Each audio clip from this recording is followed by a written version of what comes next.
compléter ou de poursuivre ce que vous avez dit. Merci beaucoup pour ce brillant exposé. Merci, Maître Maktouf. Et puis, Maître Samia, très heureux que tu nous accompagnes, évidemment, Depuis le début de la Credo. Et puis, Maître Sévad Troussian, aujourd'hui, travaille avec la Credo sur un dossier très particulier, le dossier Lafarge, parce qu'il nous semble absolument inacceptable qu'une entreprise française suivie de très près par nos services, par le Quai d'Orsay, par le ministère de la Défense, puis et le ministère de l'Économie et des Finances, puisse s'autoriser à commercer avec des organisations terroristes simplement parce qu'elle voulait, cette entreprise, faire vivre son business. Elle avait investi dans une usine de ciment en Syrie et elle s'est autorisée peut-être à faire un certain nombre de choses. Voilà pourquoi la Credo a décidé de déposer une plainte pour complicité de crimes contre l'humanité, pas simplement complicité de terrorisme. Et Maître Troussian va vous expliquer ça bien mieux que moi. Merci, Monsieur le Président. J'avais eu le bonheur, il y a un an de ça, de vous accueillir au barreau de Paris et nous avions évoqué cette question, il y a un peu plus d'un an, quelle justice pénale pour les chrétiens d'Orient? Et pendant 3 heures, on s'était questionné. Je vois aujourd'hui beaucoup de dignitaires religieux. Je voudrais leur poser aussi cette question qui rejoint la question juridique. Est-ce qu'il y a une justice en enfer? Nous ne sommes pas dans le même monde. Nous ne partageons pas les mêmes valeurs. Quelle valeur est-ce que ça a? Quel sens est-ce que ça a de faire affaire devant une juridiction pénale ou nationale, internationale ou nationale, des gens qui ne sont pas dans la même dimension que nous? Car c'est cela l'enjeu. Alors, pour 2 raisons, le procès Lafarge, dont je ne vais pas parler du contenu, comme David Debasse, qui est l'un des 3 magistrats instructeurs de ce dossier, je suis tenu au secret de l'instruction, mais un peu de patience. Dans quelques mois, le secret sera levé et tous ces gens seront jugés.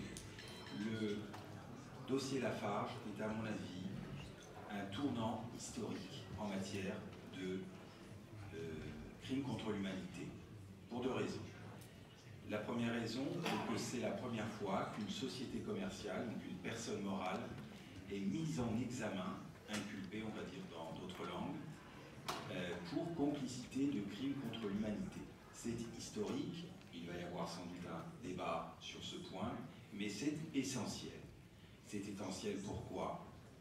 Le président Karam l'a rappelé, vous avez des entreprises françaises qui font du business avec des groupuscules, alors non seulement terroristes, mais génocidaires.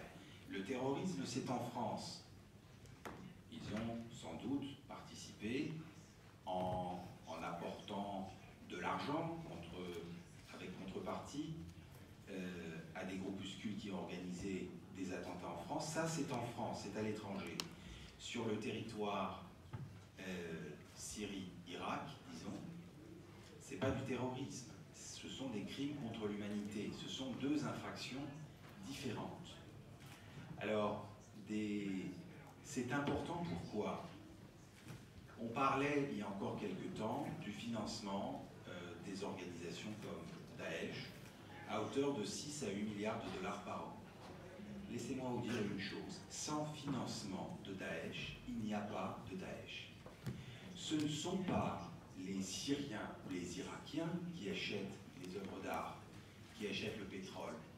Ce sont les Occidentaux. Il y a un problème de collusion qui ne peut plus être masqué.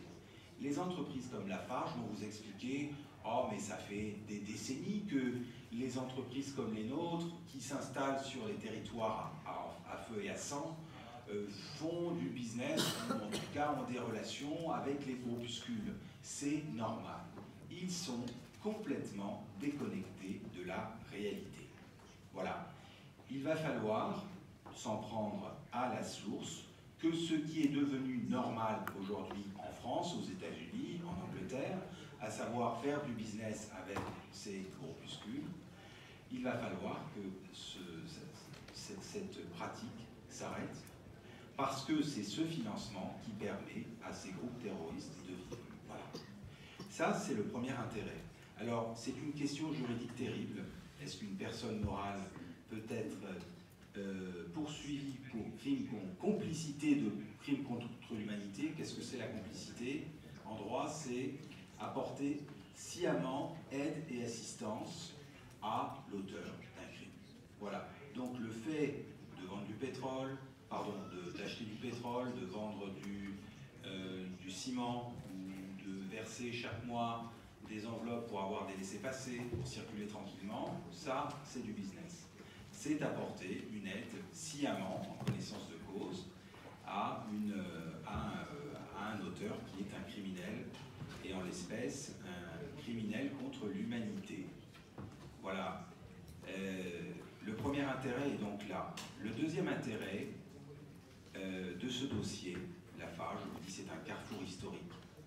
C'est que je crois que nous allons réussir à organiser le procès Daesh, procès avec un grand P.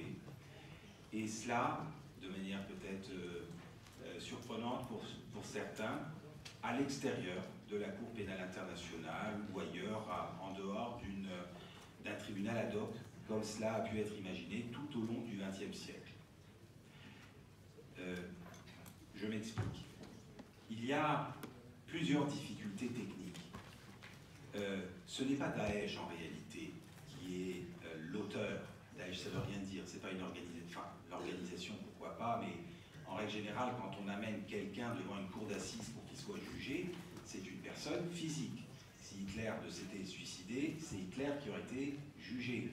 À la place d'Hitler, il y a eu les 22 ou 23 personnes qui ont été jugées devant le tribunal de Nuremberg, et puis il y a eu d'autres affaires par la suite. Mais ce sont des personnes physiques.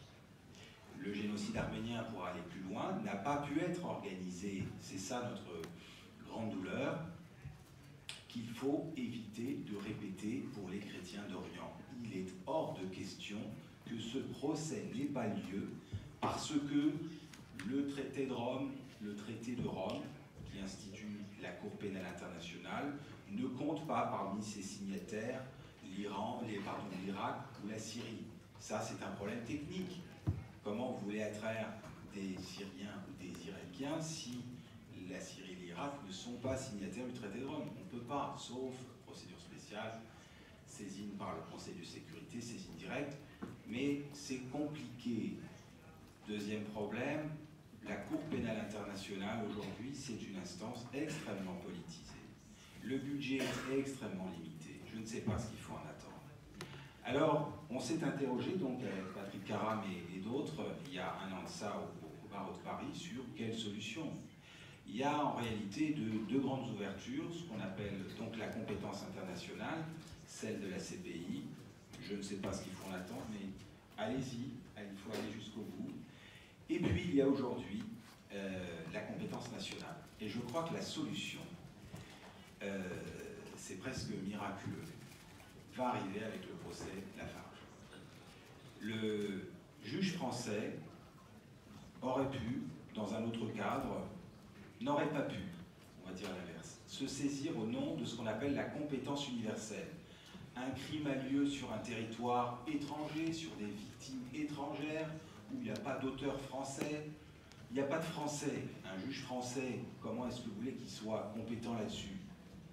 Alors, si la loi française l'avait autorisé, ce qu'on appelle la compétence universelle, peut-être qu'on aurait pu organiser quelque chose, elle ne l'autorise pas.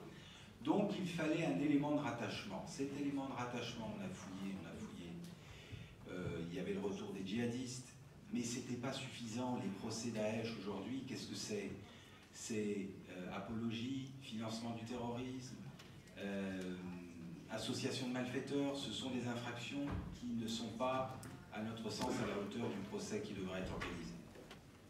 Alors, il y a eu ce procès, cette instruction en cours, dont je ne peux pas parler, en tout cas dans son contenu, et fait remarquable, un juge d'instruction a mis en examen la société Lafarge pour complicité de crimes contre l'humanité.